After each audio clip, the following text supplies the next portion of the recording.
요즘 여자의 물건이 의미하는 것들에 관해 도현영 버튼북스 1. 나와의 대면을 두려워하지 말 것. 화이트 셔츠. 옷장 안의 옷을 무더기로 쏟아낸다. 창문을 활짝 연다. 옷가지들을 헤친다. 많기도 많다. 몇 벌의 옷이 있냐고 묻는다면 대답하기 어렵다. 입을 옷이 많아서 더 이상 필요 없냐고, 사지 않아도 되냐고 묻는다면 더욱 곤란하다. 한 번도 입지 않은 옷도 꽤 있다. 언젠가는 입을 거란 생각에 지갑을 열었던 옷들이다. 단지 그런 날이 아직 안 왔을 뿐이다. 자, 정리를 해보자. 서랍이 옷들이 쌓여있다. 집에 들어오면 홀랑벗어 서랍 위에 던져두는 고집병을 반성하며 우선 옷더미 속에서 스카프를 길게 잡아당겨 골라낸다. 개어내고 버리고 고민하다가 다시 집어서 개어낸다. 그러다 보면 미지근하게 식어버린 듯한 추억들이 새삼 떠오른다. 미처 끝내지 못한 이야기들이 옷이 개어지면서 결말을 맺는다. 나에 대한 수많은 이야기가 이렇게 정리되어 간다. 보관할 옷, 버릴 옷, 버리기엔 아쉽지만 입지 않을 옷. 이 중 보관할 옷에 분리되는 아이템은 단연 첫 번째로 화이트 셔츠다. 지난 봄 세탁소 비닐을 뜯지도 않은 채 걸려있는 실크 셔츠, 톡톡한 질감의 오버사이즈 옥스퍼드 셔츠. 두어 해 전이었나 사람들이 가득 찬 엘리베이터 안에서 머리카락을 넘기다가 오른 팔목에 빨간 큰 단추에 머리가 엉켜 팔을 내리지도 못하고 꽤나 난감했던 기억의 화이트 셔츠. 커피 얼룩이 진하게 배어 입지는 못했지만 나의 사회생활 첫 면접을 함께 했기에 버리지 못하고 모셔만 두고 있는 소장용 셔츠까지 가지런히 줄 세워 걸어낸다. 특히나 간결하고 감촉 좋은 실크 셔츠는 자신감이 필요한 날에 검정 터틀넥과 함께 손이 가장 먼저 가는 아이템이다. 예전 한 심리학 실험에서 의사가운을 입은 그룹과 그렇지 않은 그룹에게 문제 해결 능력을 측정하는 연구를 했다. 의사가운을 걸쳤다고 생각했던 그룹이 실제로 뛰어난 집중력으로 문제를 해결했다.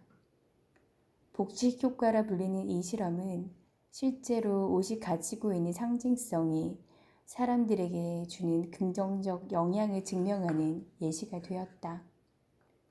우리는 종종 남에게는 관대하고 나 자신에게는 한없이 엄격하다.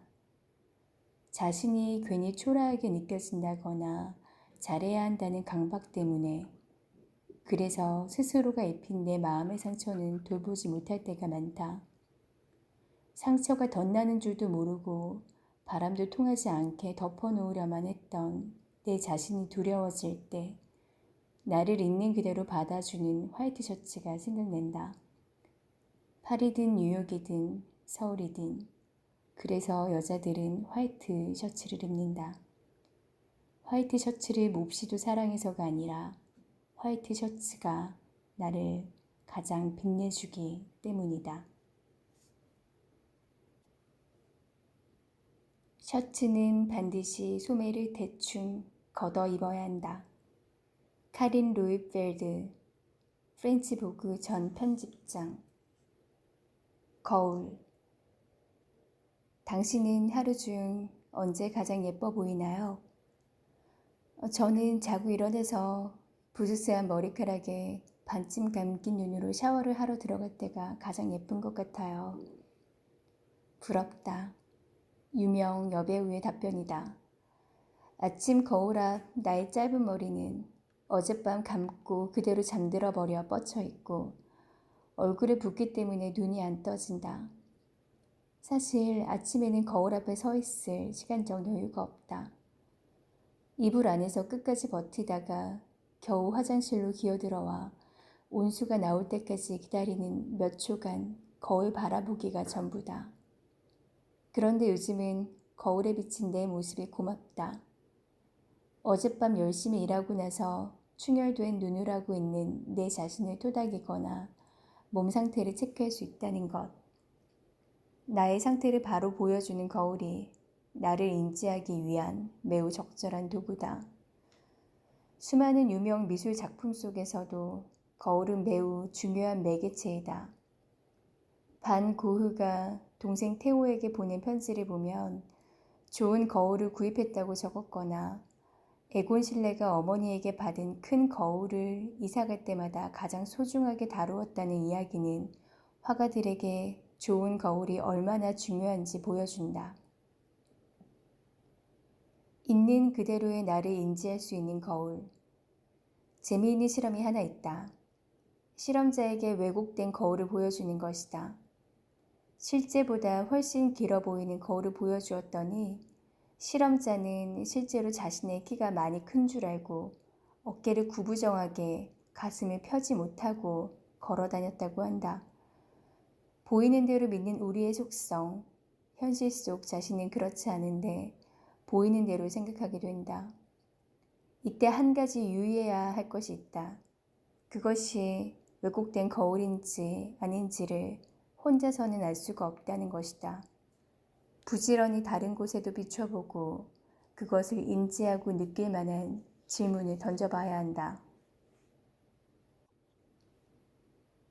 실제로 나에게 솔직한 이야기를 해줄 수 있는 이는 있는 그대로 보여주는 거울과도 같다. 마스카라. 내 앞에 그녀가 운다. 15년여 직장 생활을 향해 가는 언니의 요즘 병세는 울음이 그치지 않는다는 것이다. 동성들이 모여있는 회사, 중요한 일을 앞두고 날카롭게 오가는 이야기는 팀의 리더인 그녀에게 상처가 된다. 예전에는 그랬다. 연차가 쌓이면 나아질 테니 조금만 참자고 누가 그런 거짓말을 했나. 위아래 눈치에 내가 나만하질 않는다. 말이라는 게 잘 다듬어지지 않은 모난 칼과도 같아서 예상치 못한 순간에 훅 하고 들어오면 오고 간 자리에 꿰매기 힘든 상처가 난다. 그래도 한 가지 다행인 건 주문한 밥이 나오면 야무지게 비빈 밥을 냉큼 한 입 넣고는 오물거린다는 것이다.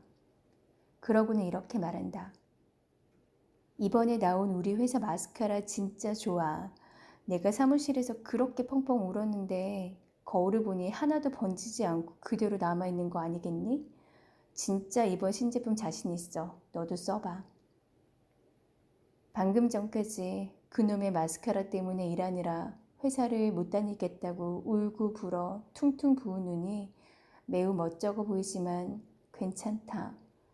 그녀가 만나게 밥을 먹고 있으니까. 1913년 미국의 약사 T.L. 윌리엄스에게는 메이블이라는 여동생이 있었다. 당시 메이블의 연인이 다른 여성과 사랑에 빠지자 괴로워하는 메이블을 위해 오빠는 묘안을 짜냈다. 바로 바셀린 젤리에 석탄가루를 섞어 속눈썹에 진하게 바르는 것. 여동생의 연인이었던 채트는 석탄가루를 바른 그윽한 눈에 다시 끌렸고 둘은 마침내 결혼했다. 1915년 윌리엄스는 여동생의 이름인 메이블과 바셀린을 합쳐 메이블린이라는 이름으로 마스카라를 생산하는 화장품 회사를 시작했다. 그윽한 눈썹에 매혹되어 다시 만나게 됐다는 우는 동생을 달래기 위해 아이디어를 내고 여기에 하나의 글로벌 브랜드로 성장시키기까지 영리한 오빠가 있는 메이블이 부러워진다. 사랑했던 남자의 차였던 메이블에게도 회사 동료들과의 오가는 말에 가슴 아픈 그녀에게도 상처는 아무리 무뎌지더라도 상처다. 피부 위 칼에 베인 자국처럼 감정의 상처도 소독해야 한다. 슬픔과 비애는 감정적 눈물이 넘치게 하는 정서이고 눈물은 감수성이 넘친 결과물이며 인간의 기분을 누그러뜨리는 방해앙제라는 뇌신경학자 조반니 프란체토의 말처럼 우린 실컷 울고 나서의 해방감을 느껴도 괜찮다. 그러니 이왕 울 거라면 제대로 울 것. 규칙이란 없어요. 메이크업에서 틀린 것은 없어요. 만약 하고 나면 씻어내고 다른 걸 또 시도해보세요. 인생은 짧아요. 그러니까 즐겨요. 프랑수아 나스, 크리에이티브 디렉터, 메이크업 아티스트. 진주 목걸이. 흑백 사진은 순간의 위로다. 현실에 지쳐 조급한 마음이 들 때면 괜히 흑백 사진들이 가득한 책을 들춘다. 입생 노랑, 지방시, 코코 샤넬. 자연스러운 우아함을 추구했던 인간의 열망은 예나 지금이나 다르지 않다. 페이지를 넘기다 보면 시간의 파도를 능숙하게 넘어가고 싶다는 욕심이 차분하게 가라앉는다. 흑백 사진들이 가득 담겨있는 패션 디자이너들의 책을 보면 단연 눈에 띄는 아이템이 진주 목걸이다. 하얀 셔츠에 길게 늘어뜨리거나 여러 줄을 칭칭 감은 수십 개의 진주는 얼굴을 더 빛나게 해준다. 60년 전이든 오늘날이든 많은 여성들이 바쁜 아침 무엇을 입어야 할지 고민하다가도 캐주얼한 티셔츠에도 트위드 재킷에도 길게 늘어진 진주 목걸이를 찾는다. 최고는 아니지만 나를 최적으로 만들어주는 고마운 진주 목걸이. 진주의 생성 과정에 대한 설명에는 이물질과 분비물이라는 단어가 등장한다. 조개 속에 이물질이 들어가 만들어지는 것이 진주다. 조개 속으로 모래와 같은 이물질이 들어오면 조개는 스스로를 보호하기 위해 외부에서 들어온 이물질을 감싸게 된다. 시간이 흐르고 이물질을 둘러싼 분비물과 그 막이 점점 두꺼워지고 단단해져서 진주가 되는 것이다. 시간의 축적과 성장의 결과물이다. 살다 보니 내가 어찌할 수 없는 외부 환경에 외로웠거나 힘들었던 기억도 있고 누군가와 나눌 수 없는 아픔도 있고 앞이 보이지 않아 답답함에 잠 못 이루기도 했다. 흔들렸던 일상은 시간이 흐르며 아주 조금씩 나아지고 있다. 나도 당신도 절대적 피로 가치 덕에 어느새 단단하게 오묘한 진주빛을 내는 존재가 됐다고 말할 수 있으면 좋겠다. 디퓨저. 그게 말이죠. 중성적인 그런 향 있잖아요. 상큼한데 너무 꽃향이 과하지 않은, 가볍진 않지만 그렇다고 너무 진지해서 부담스럽거나 무거운 느낌은 아닌, 시크한 듯하지만 내추럴한 자연이 상상되고 자기만의 매력이 있어 보이는 그런 사람 같은 향 있잖아요. 손님, 그런 향은 없습니다. 아차 싶었다. 내가 과했다. 평소에는 정확하고 적절한 단어의 선택이 대화의 파랄이라고 강조하면서 정작 내가 매장 직원을 곤란하게 만들었다. 고맙게도 직원은 구구절절한 설명을 열심히 들어주려고 했으나 나의 말이 끝나기도 전에 제품 추천을 이내 포기한 눈치다. 마음이 담기면 담길수록 이성적이거나 객관적이기 어렵다. 제품의 추천을 바랐던 것보다는 내가 이런 공간으로 만들고 싶다는 판타지의 나열이었다. 내 손으로 만든 공간, 결혼 후 10년 만에 버킷리스트에서 꺼내 나의 어렴풋한 계획을 실천해 보려 했던 그야말로 꿈의 공간, 추운 입김이 연거푸 나오는데도 비용을 아껴보겠다며 종이에 핸드폰 메모장에 그려 직접 만든 공간.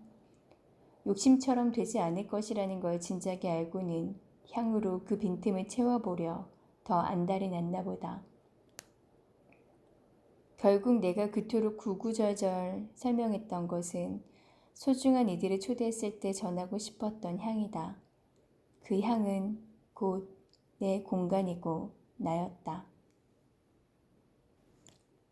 사람의 감각 중 가장 먼저 뇌에 전달된다는 후각. 코를 통해 특정 향이 뇌에 전달되면 우리는 기억할 수 있다. 사우나 탈의실의 로션 냄새를 맡으면 자연스럽게 30년 전 목욕 후 엄마를 기다리며 먹었던 바나나 우유의 기억을 불쑥 꺼내낸다. 이렇게 향은 매우 개인적이면서도 강력한 감각이자 동시에 감정적인 것이다. 뇌에 바로 전달되어 상황을 기억 속에 차곡차곡 쌓아두는 것 중 하나가 더 있다. 바로 태도다. 태도 역시 개인적이면서 강력한 요소이자 동시에 감정적이다. 이는 우리 스스로가 얼마든지 선택하고 제어할 수 있다. 상점에서 돈이나 카드를 낼 때 바닥에 툭 하고 던지는 것이 아닌 손에서 손으로 전달될 것. 무거운 문을 연 후 뒤따라 들어오는 이가 있는지 확인할 수 있는 여유를 챙길 것. 고맙다 말할 것. 먼저 경험한 이들에게 배울 점을 먼저 찾을 것. 눈을 마주칠 것. 내 공간의 향처럼 나의 몸에 밴 태도를 어떻게 만들어갈 것인지 스스로 결정할 수 있는 것은 우리의 축복이다. 사람들은 상대방의 옷이나 모자는 기억하지 못하지만 20년이 지나도 향은 기억한다. 메켈란 로자도브 향수 전문가. 트렁크. 여행은 여행 가방을 꾸리는 데서 시작한다. 우선은 내가 가는 시점과 비슷한 때 다녀온 이들의 사진을 쭉 살펴본다. 이 정도 기온이겠구나 짐작한다. 그러고는 그곳의 날씨를 조금 더 정확하게 알아본다. 날씨를 검색하며 대충 몇 벌의 옷과 신발이 필요하겠구나 머릿속으로 그려본다. 저녁에는 근사한 바에 갈 계획이니까 검정 드레스와 스트랩으로 고정하는 하이힐을 넣는다. 조식 때 입을 편한 트레이닝 바지도 넣는다. 낯선 카페에서의 독서를 위해 몇 권의 책도 넣어본다. 어쩌나 점점 트렁크는 무거워진다. 결국 다 드러낸다. 여행 가방을 싼다는 것은 완벽한 기다림의 시간이다. 며칠의 머릿속으로 트렁크 속 짐들을 계획했거나 혹은 눈앞에 보이는 것들을 대충 둘둘 말아 가방에 밀어넣는다. 그래도 어쨌든 그 가방을 들고 빨리 떠났으면 하는 것. 떠난 그 순간이 나의 모든 고민을 날려버리고 후련하게 만들 거라는 상상. 여행은 결혼과 같다고 존 스타인백은 말했다.